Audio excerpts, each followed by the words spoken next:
Hey guys.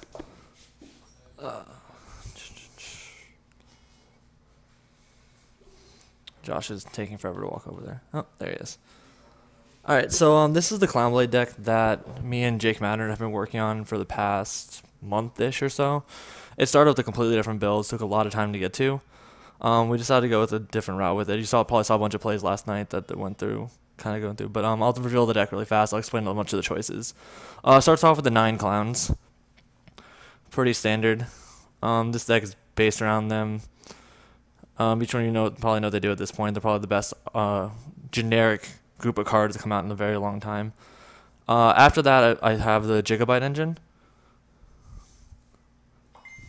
So it just pretty much has the 3 jigs. So search them off with King Feral Imp, extending your plays, giving big damage output, making big dwellers, a bunch of other things. But I also ran the one Nefarious.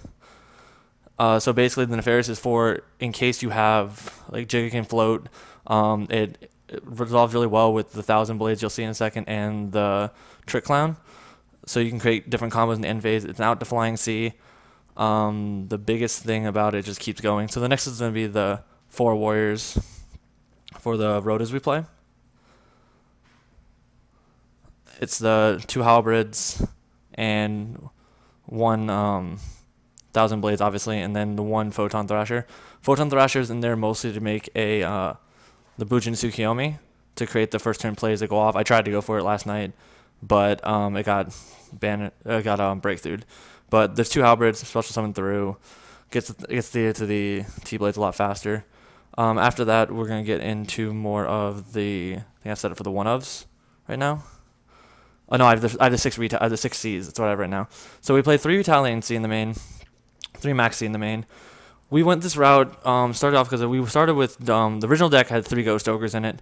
Once the meta started like relaxing a little bit so we can see a bunch of different plays, we saw a big shift between like Shadal's, BAs, and Necros. So we had a 2-and-2 ratio, the Retal C and the Maxi, and we realized the 3-and-3 just is better to get to. The Retal C you saw doesn't really affect me as a lot. You can use it, the Maxis are just another draw basically, and it just keeps tempo with the entire game going. Now I should be getting into the 1-ofs, which is the 1 Lila and the Jeringeto. So the Lila's in there mostly because it's a free pop of the back row, helps with the Tsukiyomi plays. It can get your game going in slower game states. Also, the Jeringeto was a recent add.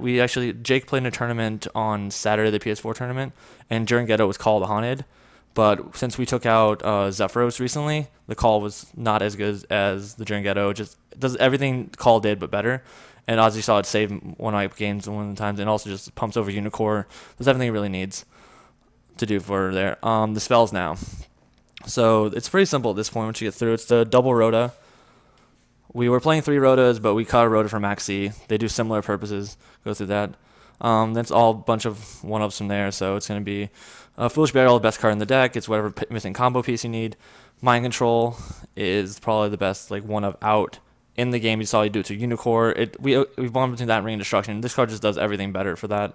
Only card really weak against is BA, but if you steal a Dante, you can still detach and go do stuff with it.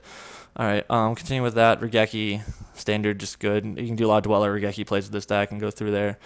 Book of Moon, self-explanatory, just good right now. That's all the spells we run. Onto the traps. Pretty simple after that. It's going to be 2 Mind Crush. Just really good for countering things. This is like a bunch of meta call slots. 2 Breakthrough Skill after that. Probably one of the best traps right now. Breakthrough. Showing through. It's a double negator. Make sure you can't get locked out on your turn. Yeah, the card's really annoying when I play against it, so I love having it against a lot of other people. The 1-ofs for everything through here. It's just Compulse, Bottomless, Disruption cards pretty much. Torrential, Solemn Warning, and Emptiness.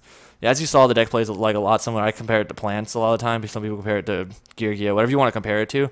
But there's no one line of play. I can't tell you a play with the deck. The deck gives you what it wants to give you, and you just play from there. So it goes through. Okay, so he's going to shuffle a bit. Let's go to the side deck right now. Starting off, we have the 2 Kaikus.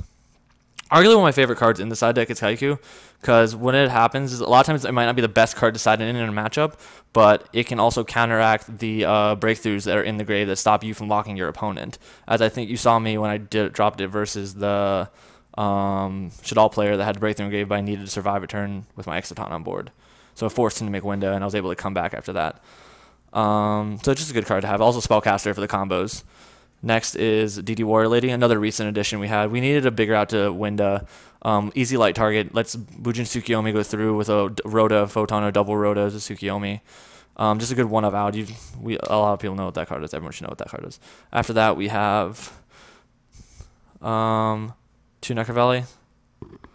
2 Necro Valley. We're probably switching up to Necro Valley and a Commandant, because the Commandant is another combo piece and you never want to double around Necro Valley. But it doesn't lock out any of my cards besides Juggler, and can just shut off an opponent's entire deck like it does to Tellers. And if you see it, Necrods, and etc., etc., etc. Pushing through, I don't remember the orders, flip them. 3 MSTs, any back row deck you play against, anything that's really annoying, and Cleese, BA, blah, blah, blah, blah, blah, it's MST. After that's 2 Imperial Iron Wall. Again, only stops 1 card in my deck. Can flood a deck out. Goes really well if you have the Kaikus or the Necro Valley. You have to answer all of them, and there's not one clean out to them. So it really annoys them there. Then we have the 2 Decrees. Decree, a lot of times, even though I'm playing a lot of traps, I can side it in and like use all my traps and flip it. Or if I flip it, I'm going to win that turn, pretty much. So it locks out my opponent way more than it does me. We used to play arrows in there, and then we switched to Decree. Last night I didn't have these in the side deck. I already used them versus the last match, but we have them tonight, so you can watch the side in with that a little bit. Ghost Ogre is really good hand trap to have. You can Tsukiyomi into it. You can do so many different things with it. Basically, you know what it does. It counteracts a lot of like the face-up cards, Cleese, FTKs. It's really annoying stuff you're going to have to deal with. Last night I side 1 Deltaros. Last night I was playing with it in the main deck. But we got a Sexton Exciton for tonight, so I put it back in the side deck, because a lot of it is because you have to, you want to do it for first turn diamond pretty much, and that's the reason why. If you're ever going first, you don't need it because you're not gonna make a first turn diamond blind, is the biggest thing. Now the extra deck, pretty self-explanatory. Rank 4 engine, just Castell, King Feral Imp, Search Gigabyte for a lot more damage. Dweller, I've considered 2 Dwellers, but there's no space. 101. Perform Age, probably one of my favorite cards that's out right now. A cool thing of Perform Age, a lot of combos with that card. You can target a Gigabyte or a Retalcy, have them attack and get either, if it's Gigabyte, get the Nefarious from deck, or Search a Maxi after it swings. So like even if you're just floating them, you can just keep making sure you're getting the pluses off of them, you're getting more damage in there. Just little cute plays that just pop up with the deck. That I'm trying to like remember all of them. Rhapsody's a lot of free most of the time, because usually if you get the Clown Blade and Grave, you'll make Rhapsody first just to clear 2 cards and like bait out a back row, and then you get your Clown Blade back, and then you get a bigger XYZ. So you can make Rhapsody free like all the time. So that's one of my most ones I go into. A lot of common places like Rhapsody and King Feral Imp for a 35 monster. Cowboy, just need it. Sometimes you can't bust through. You need that extra low damage push, or you want to play smart around like during ghettos or something like that. You can do a Cowboy play. Emerald refreshes the grave. After that, I believe we have the Crab King. The Crab King is actually really good besides out of the clean matchup, because Perform Age Crab King is like one of the quick OTKs with this deck that you can kind of just bust through. After that, the Tsukiyomi I was talking about earlier. Suk is basically just a great way to start to draw a game. In this build, you don't make it as much as another build because it has all the hand traps in it. But an older build, we used to make it first turn all the time. But because of the amount of decks that can out it, and the amount and Shadals exist really well, we don't really make it as much turn 1 unless we know we're not playing Shadals. And if we have hand traps, we won't make it, pretty much. Double Exciton tonight. I've had a lot of questions on why 2 Exciton. That's one. A lot of people think you only need 1, and we had this argument today. And Jake is the one that really thought of this one, the 2 of them, because he was playing a bunch of games where we needed a second one. This is a very big tempo deck. So with the way the tempo of the deck, sometimes you fall behind. You have to use your use your Clown early, Clown twice things like that. You might need a second Exxon later on in the game, and people don't expect it. You can just drop it late game. The first one's out, you drop a second one. They can't be against like the towers deck. Sometimes when they got the towers once Crab King with Exxon Crab King, they can drop it. They can try to create another board, and then you can just Exxon again with the second one, and that's really a good out to that deck. After that, it's gonna be the diamond combo. Pretty standard. We have a Pallades in the extra deck here, and that's my choice for the more of a budget, because Jake has a giant hand, so I've been testing with giant hand. You can put diamond combos obviously for all the dark decks out there. Lockside one is a clean thing to go into, but the Pallades is a good choice for the last one. You can also choose like a Gandiva, a second Dweller for more of a budget, but I would almost always, you can put the Deltros in if you want to, but I think Pallades, you want a reactive extra deck card there, so you can do something your opponent's turn. So my choice is giant hand because it's a lot easier to make. It just sits there and does what you need it to do. You can lock a board with it.